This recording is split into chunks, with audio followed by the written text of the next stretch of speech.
Fade out.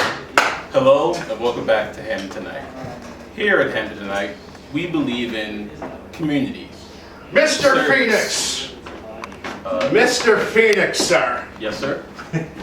It's I, Captain Sharff, Captain, how are you? the grizzled water taxi pilot. Sir, are you aware that it's a bad omen to have the 10th show of a talk show on the last Wednesday of a month? I was not aware of this. See? This is the problem. 100 years ago that happened in ye olde Hampden tonight. You know what happened after? 8 ships sank, sir. Oh, my stars. This is the problem. If I could just join you on the desk here. Oh, sir, have a seat. I could just get a moment of your time. Just a moment. I'll time myself. Wow, you are really ancient. I don't actually know how long that takes, but I promise I'll be done before I finish. You see, It's really inaccurate. I'm here to educate you, the audience, the people on what I am told is the internet, about legends, myths, so they won't make this mistake again, sir. Okay. Do that. Know ye the story of the great capsize of 04? Regale me with your tale of woe. Thanks for playing along, sir. So there I was in Fells Point, washing on the dock, when a ship, hubrisly named the Unsinkable, went down in a storm. 24 souls were on that ship, 24 souls and one guy from Pittsburgh. And they all went down with the ship. Granted, they all went down, and then most of them went into the water and then got immediately rescued. But one man, sir, one man was not picked up. Why? What do you do? He drowned, sir. Oh, Drowned there in the water of the inner harbor. I guess that was obvious. They say, on a cold October day, you can be out there and hear that tourist's plaintive cries over the water. Could I get my stamp for this? Do I get a refund? Oh, He had met. He had. But that's not the only one you should learn, sir. Know ye the story of Trixie the research dolphin? In Baltimore. In Baltimore, sir. Born and bred in National Harbor. Wow, that's... Transferred to the National Aquarium.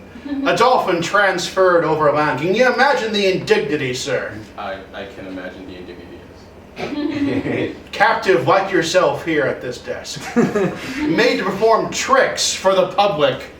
Shocked. Kept in a cruel mockery of fake coral so far from the home it knew it had in its head. Trixie wanted revenge, sir. He wanted escape and revenge. Out on the dock on Pier 4, there's a small tank. Whenever they need to clean the National Aquarium, they put all the animals there. It's a very inefficient system, and they've stopped doing it for this reason, sir. Do tell. Trixie knew she had one chance, and she rammed the top of that tank with all her might, and she went free, sir, free, and out towards the harbor. Did she make it? She made it, sir, with thoughts of vengeance in her head. And she slanted in that water, and she plotted, and she schemed. Sadly, the inner harbor is not conducive to aquatic life, so she died immediately after. That's terrible. And her ghost haunts it still. And they say whenever you're on a water taxi, sir, and you get a bit splashed, and that splash seemed a bit angry, that was Trixie. Or the wake of a boat. But probably Trixie. See, learning all things. You shouldn't take a water taxi called the Unsinkable. You shouldn't tease a dolphin. No. But know ye, sir, the tale of the ghost of Colonel Armistead. Colonel Armistead. Brave defender of the city in the War of 1812. Commanded the garrison at Fort McHenry. Brave man. Very brave man. Too brave. was often on the ramparts. The shelling scarred him so deeply that he soon lost the will to live and passed away not long after that battle. But loved he this city so much that he often takes the boat from Fells Point to Fort McHenry and back every day to make sure the city is being defended. And know if ye have a British accent on that boat, he will mess you right the heck up. British accent, or if you start singing a Beatles song, because he does not like British invasions, not one bit. He does. So, know this, sir. If you find yourself on the water taxi between Fells Point and Fort McHenry, and you see a man in a splendid Major General's uniform, know that if you're a red-blooded American, you're under Colonel A. Bolt's protection. But also know ye, if you are on a different water taxi and see a man in a Major General's uniform, that is Martin O'Malley. He really wants some attention and you shouldn't give it to him. You will not feel the fear in your heart like you feel with Colonel A. Bolt, but you will feel a deep sense of pity. And that pity can do you to strange things, like voting, even when it's completely useless. Electoral college, I see. Yes. Well, we have no time to get into the story of the Electoral College. Oh. It's a ghost college, sir, but that's no. We'll get to that. No, there's only one more tale I must let you know. It deals with all Baltimore.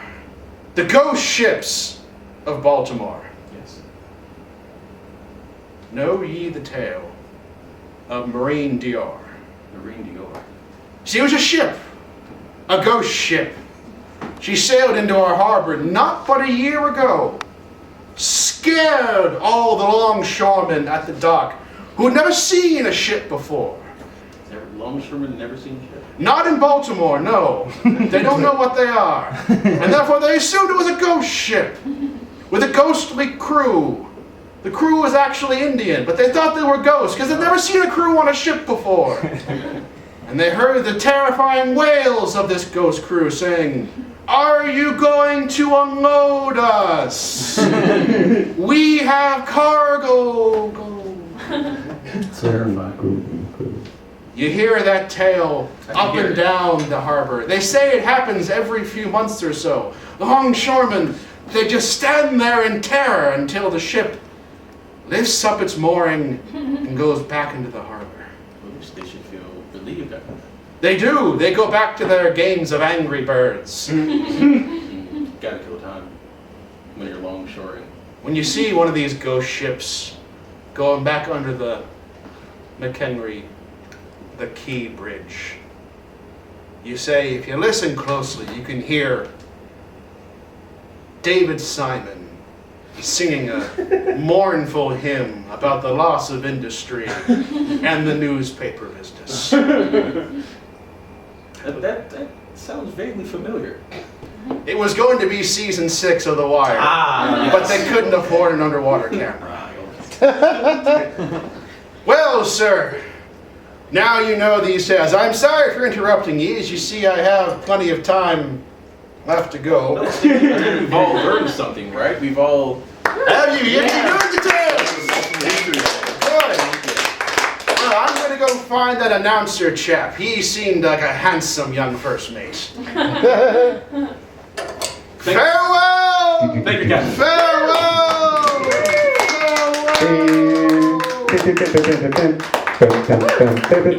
We'll be right back.